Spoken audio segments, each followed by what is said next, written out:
The following is a special presentation of the First Horizon Green Sports Zone. This is the Pizza Inn Eddie Spradlen Show.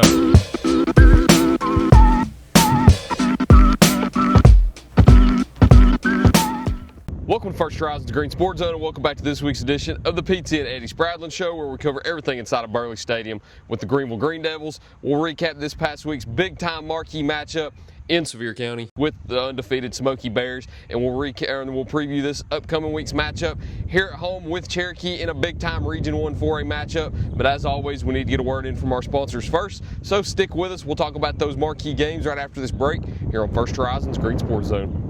The Pizza Inn Eddie Spradlen Show is brought to you by Ashley Drug Center, IHOP at Davy Crockett TA Travel Center, Gateway Ford Nissan, Tommy's Plumbing, by Pizza Inn, and by First Horizon Bank. Here's a twist on your typical banking options. What if instead of choosing between a big bank or a small bank, you had one bank that's the best of both? That's First Horizon. Big bank muscle with small bank hustle. Big bank convenience and small bank connection. When the best of big meets the best of small, you get it all. To help you on the road to your horizon. First Horizon Bank. Welcome back to First Horizon's Green Sports Zone, and welcome back to this week's edition of the Pizza Inn Eddie Spradlen Show, where we cover everything inside of beautiful Burley Stadium with the Greenville Green Devil football team. As always, I'm joined here with Green Devil head coach Eddie Spradlen. Coach, how's it going? Good, man. You got us in the sun today. The sun is literally right above the camera this week. I wanted to switch it up, give everybody a different view. Hope everybody enjoys it. Probably be the last time you see this view unless we come on a cloudy day, but nonetheless, you have to borrow my that's hat, all right. man. I'll turn and face you the whole entire time. That way I'll be out of it. But let's talk about this past Thursday night. Everybody knows what they're here to watch. You had a big-time marquee matchup in Sevier County with the Smoky Bears. 19-game win streak on the line for them. Undefeated the last two seasons, number one team in 5A, defending state champions, and you went toe-to-toe, blow-to-blow, and it came all the way down to the wire with a potential win on just a few crucial plays. Talk about the effort that you've seen from the Green Devils the other night and how proud you were of the way they played. Yeah, I couldn't ask for anything more for the effort they gave it to us on Thursday night. It was a big time matchup. It was everything that it was hyped up to be. It was the game that people wanted to see. We kind of talked about how we going to respond. Can we? They're a dang good football team. How good are we? I think we showed that on Thursday night in a big time matchup.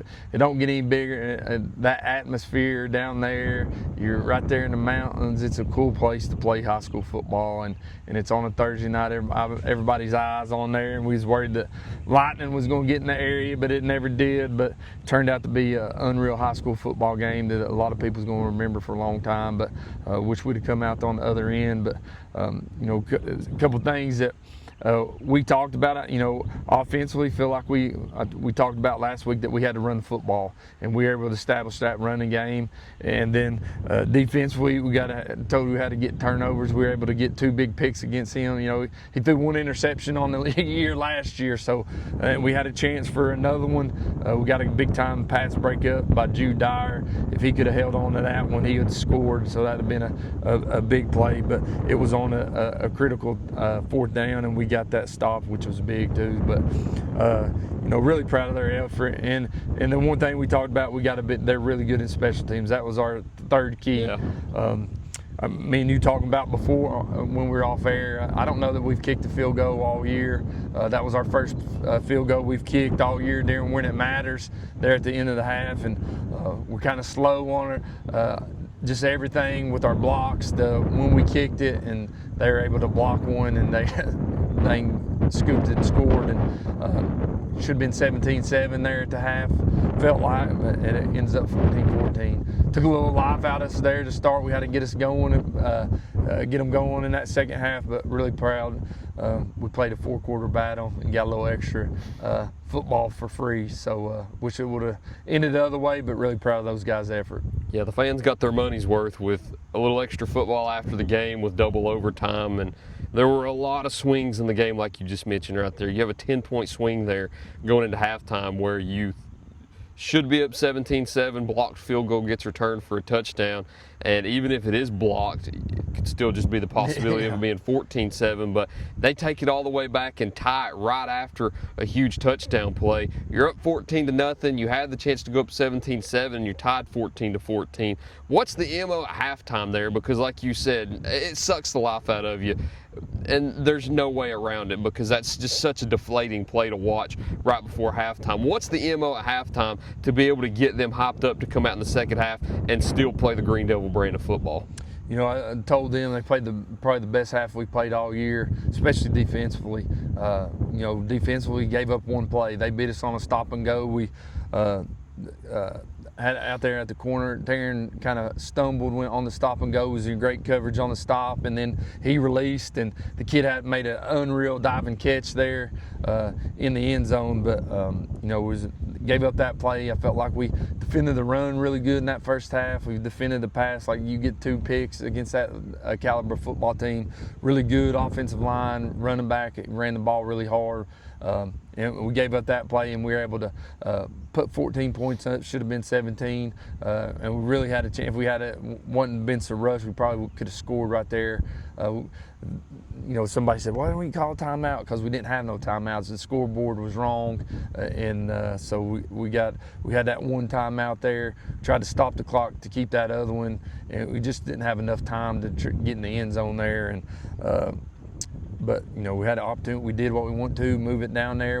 Cole Franklin made a big-time catch right there, getting down there, gets tackled, and get a chance to kick it in. And we gotta get that, you know, moving at a faster pace on the snap and the kick, and we got to make sure we're blocking the guys that we need to block. Even just getting a hand on him, disrupting, that guy was too free. And that's the guy we talked about all week that we have to block. And we didn't get our hands on him, and you know, he's super good, a really good player. Made plays on offense and defense for him. He's a kid that dove in the end zone to make that catch, so a really good football player. But you come in there, you tell them we've played a really good half. Let's keep our heads up. Gave up 2 plays. It's going to be a 4-quarter battle. This is what we wanted, and come out there and play 2 more quarters in the second half. And then you get into overtime. Take me through the overtime periods, because again, you see a lot of huge swings in regulation, and overtime was a lot more condensed. That had just as big of swings as regulation did, because you stop Sevier County out there and they miss a field goal, and then you get it and the fumble happens. And I mean, there's just so much that happened in overtime right there. Take us through both overtime periods. Take us through just the ups and downs from the sideline and everything that went into both overtime periods. You know, right there at that, you get that first overtime, you start out on defense, and that's where you want to be at. Yeah.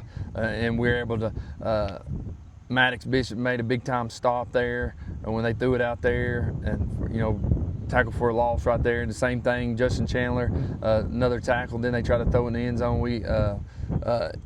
They don't complete it, and then they try to kick a field goal, and it's off the mark. So really proud of how hard them guys played defensively right there to keep them out of there. And then we get the football, and you know, everybody's gonna question me. Oh, why didn't you just kick it? Why didn't you? Well, they blocked it before us to start. You know. So I wasn't taking that chance. They blocked, you know, all the film I've watched from last year to this year, they're blocking field goals, PATs every game. So I wasn't going to take that chance because it felt like our offense was moving the football. First play we get down there, we get 8 yards, and he gets knocked out at the 2-yard line.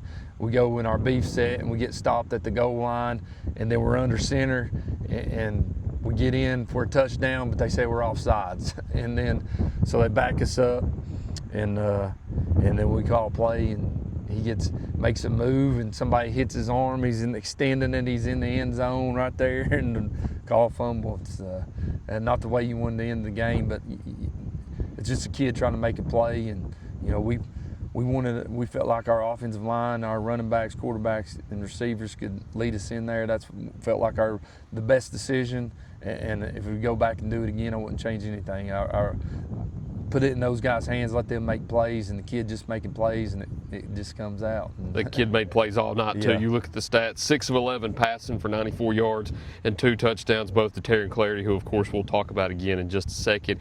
23 rushes might be the most I've seen him have in his high school career, and he took it for 155 yards, which is a great number too for a touchdown there. And you mentioned it was working well on the ground all night, even with Maddox Bishop and Jude Dyer. You were able to establish the line of scrimmage. Ran the football hard. I mean, you couldn't ask for more from them two.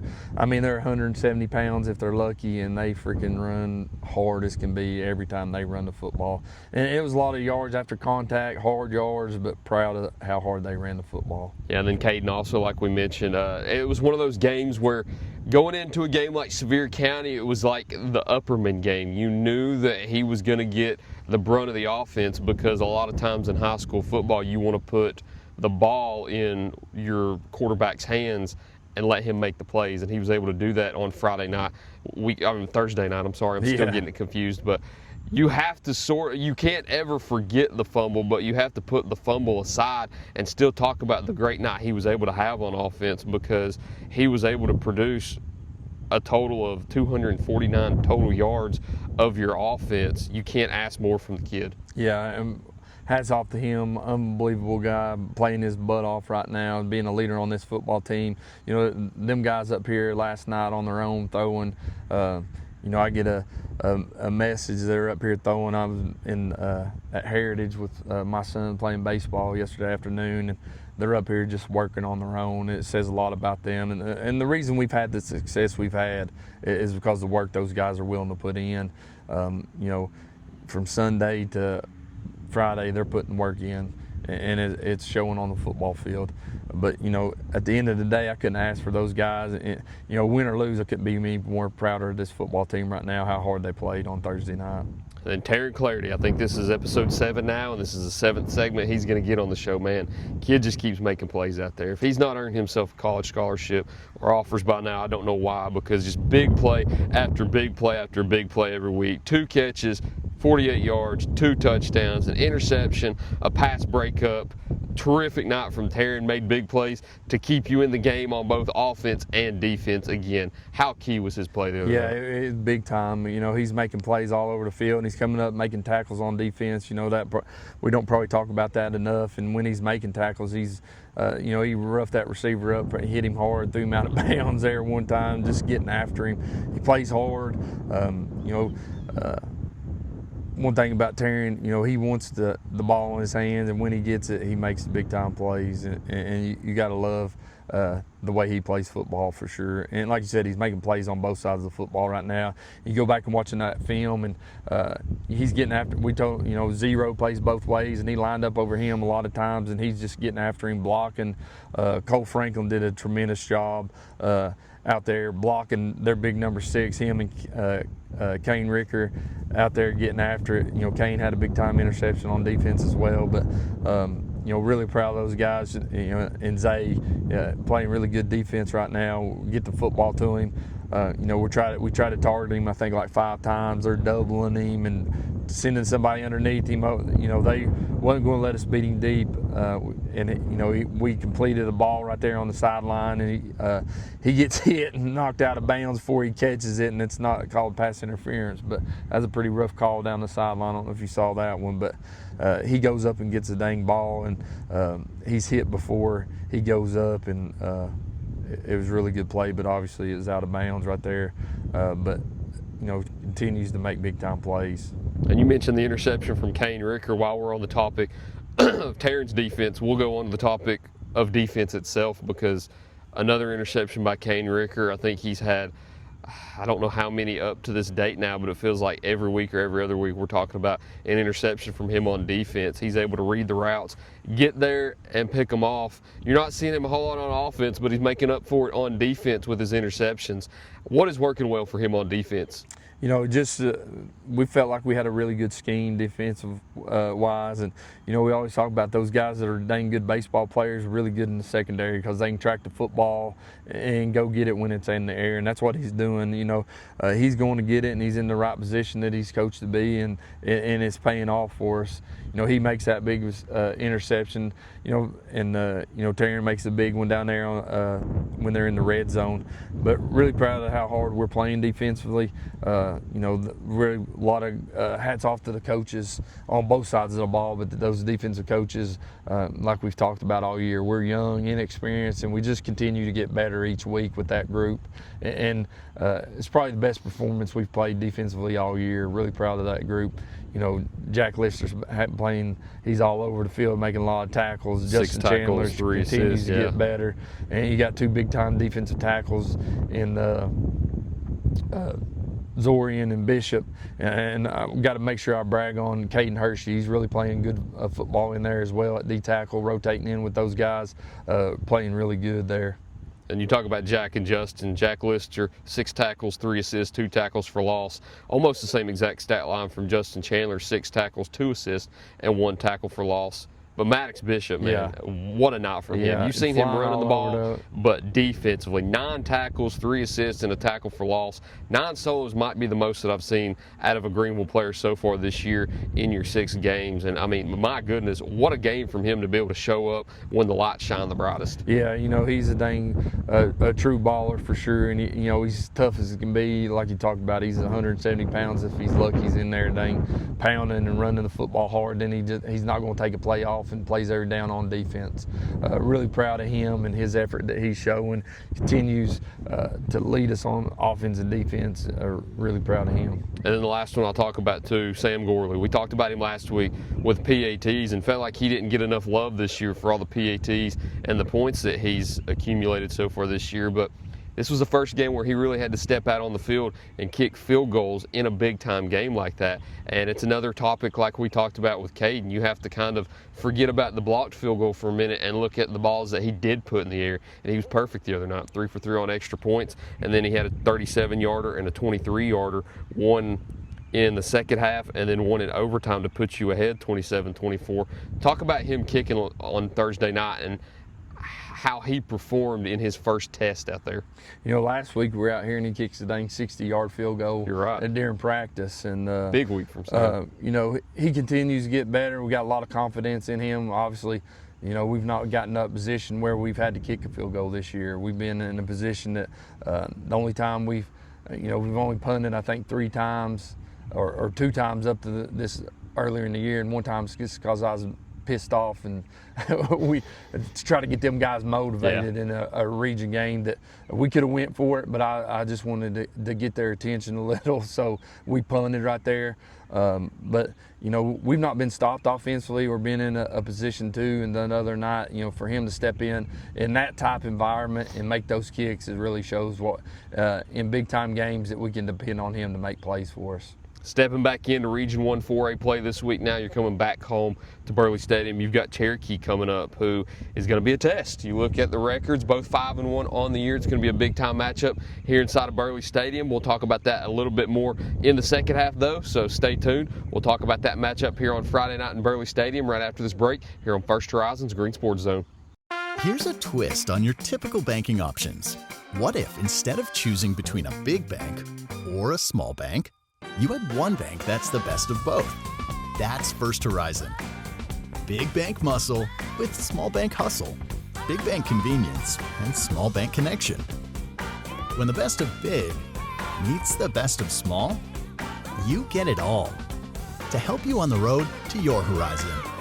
First Horizon Bank. Pizza Inn presents I Ate at Pizza Inn. I ate pizza at Pizza Inn. I ate a salad at Pizza Inn. I ate pizza! I ate it all. Hi, I'm Kyle, and I'm inviting you to come and enjoy Greenville's favorite hometown pizza, pasta, salad, and dessert buffet for just $8 all day, Monday through Friday. And then you can say, "We all ate at Pizza Inn." Tommy's Plumbing has been in business for 30 years, and we're still growing because we treat our customers like family. We are proud to do any job from kitchen faucet installation to a complete home repipe. Tommy's Plumbing offers warranties on most products installed by our technicians. When the job is done, our friendly professionals make sure to clean up, We invite you to visit our new showroom in Jonesboro to see our quality products for yourself. Tommy's is the only one to call when you need a fast, reliable, professional plumber in the Tri-Cities. Win or lose, it's a family tradition.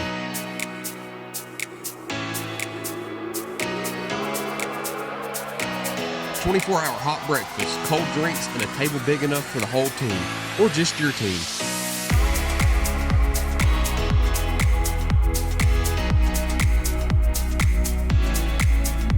IHOP at Davy Crockett Travel Center. Breakfast that brings you back.